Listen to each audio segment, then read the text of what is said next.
Alright, so here I am back in the U.S. on, I guess it's Monday, January the 30th, and trying to put a little summary video together. And of course, I got Lily here, who is trying to catch up on her quality times since I've been away for a little while. So if I can satisfy her quality time need, I'll get this summary video rolling.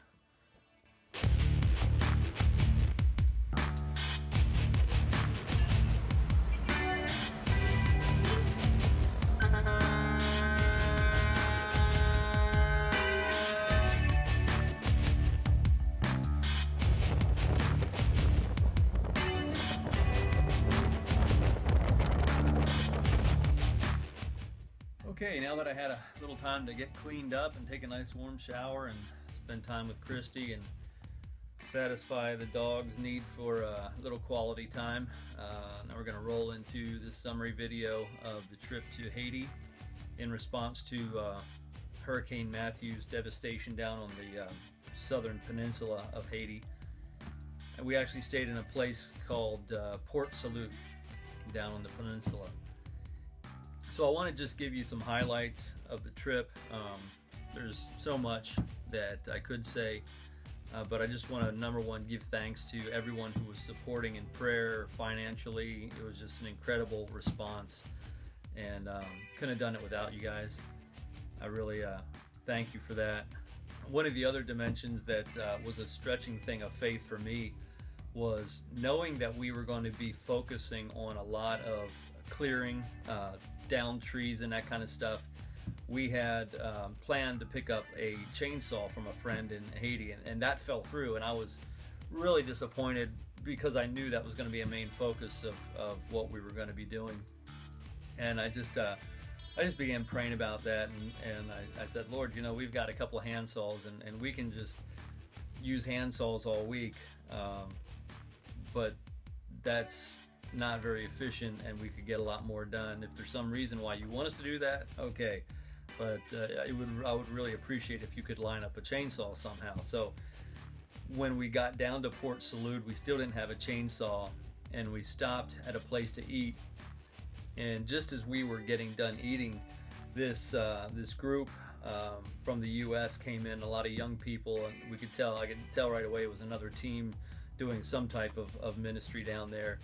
And some of our team members started talking to them and found out they had a chainsaw, and they were willing to let us borrow it for the week. And it wasn't just a chainsaw, it was a steel 18-inch chainsaw, which is, you know, a very high-end chainsaw. So the Lord really provided in that, and that did wind up being a major part of the work that we were doing.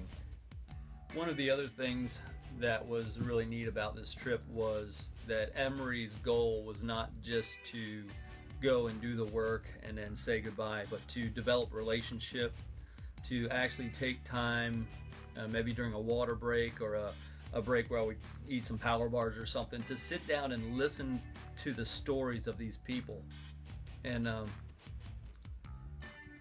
just enter in with them in the compassion and feeling where they're coming from in their experience through the hurricane.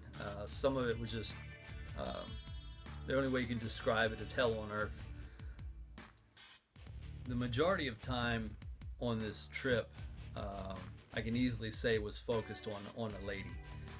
Her name was Virginia, and she lost her husband and baby in the hurricane in the middle of the night. The only warning they had of the hurricane was when the wind started blowing, and according to those who lived through the hurricane, it was like the roar of a lion. And in the middle of the night, this hurricane comes on land and just begins to wreak havoc. She and her husband and baby are huddled in their little home, typical mountain home in Haiti. The walls made of rock and mortar collapse in and crush her husband and her baby. For 9 hours she's huddled in this place a lot of that in the middle of the night in complete darkness as the hurricane rages around her. In the morning, she finds her husband and baby to be dead, and she's left to pull them out and bury them herself. So in the end, with Virginia, her house is gone, her husband and baby are dead, most of her animals have been blown away, killed. She's left with basically nothing.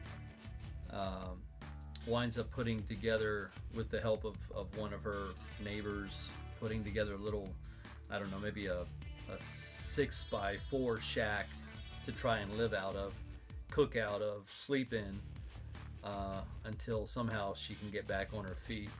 And so Virginia kind of represented the greatest need in this particular community. Really kind of, as we think about Jesus's heart for the widows and the orphans, that's kind of where our focus wound up being, where the greatest need was. A little lady who couldn't really pull herself up. Really trying to prioritize the needs as we were down there is a difficult thing, because in a country with 70% unemployment, everybody feels like they're the needy person, and everybody wants help and a handout.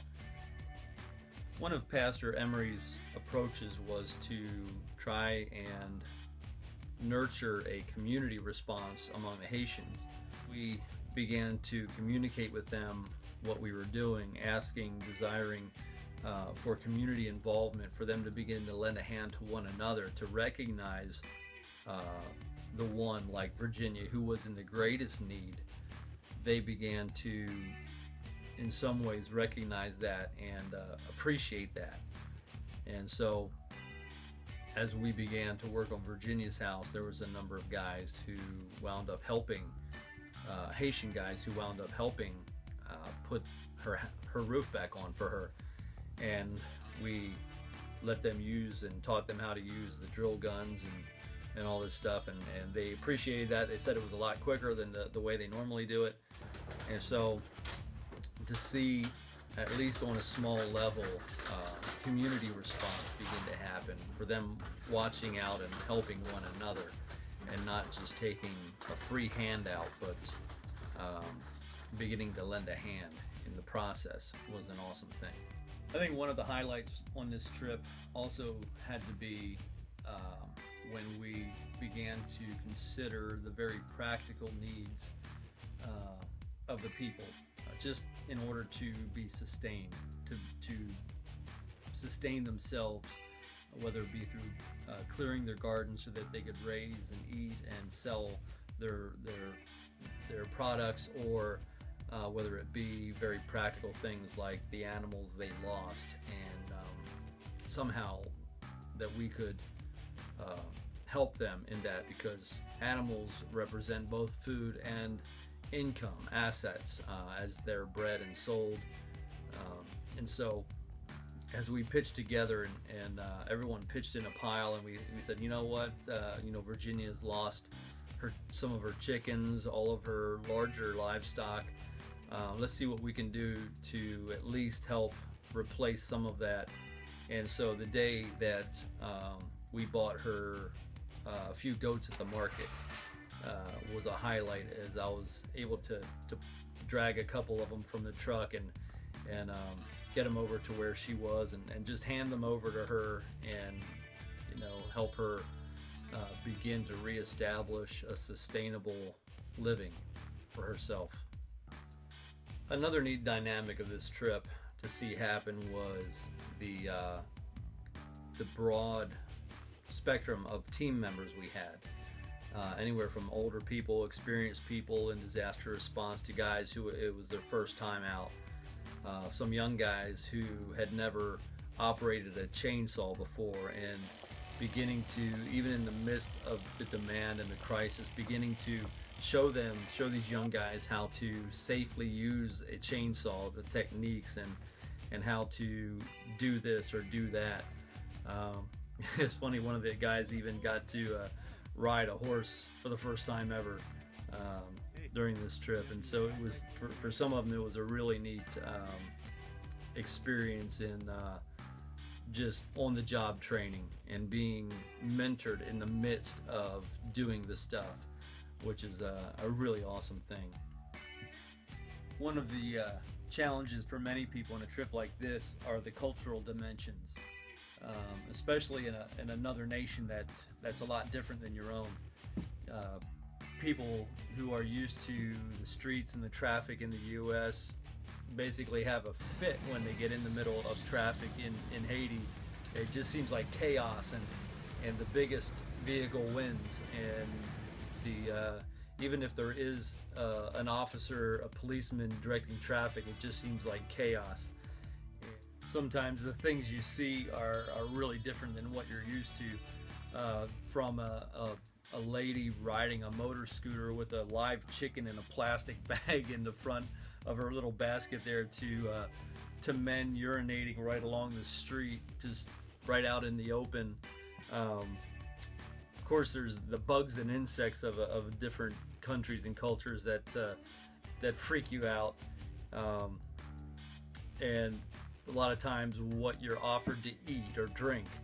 I have to say I've had goat a number of times this past week, and actually, depending on how it's prepared, it's actually very good. But that's just not something we're used to here, and if you're not ready for those things going into another culture, it can really be a stress if you're not prepared for that. So I want to thank you again for those of you who supported this trip in prayer and in finances. I found out when I got back that the finances were above and beyond what I needed, and so I kind of was challenged by the team leader, Ken Gruber, to consider possibly leading a team in the next few months to go back. This is an ongoing project that they have down there, working with the community and finding the greatest needs and helping out. And so when I came back and found out that there was finances above and beyond, I felt like the Lord was challenging me to consider going back again. And so you can keep me in prayer in that, if that's what those finances are intended for. I just need to pray that through, get clarity and discernment. So again, thanks. I hope this has been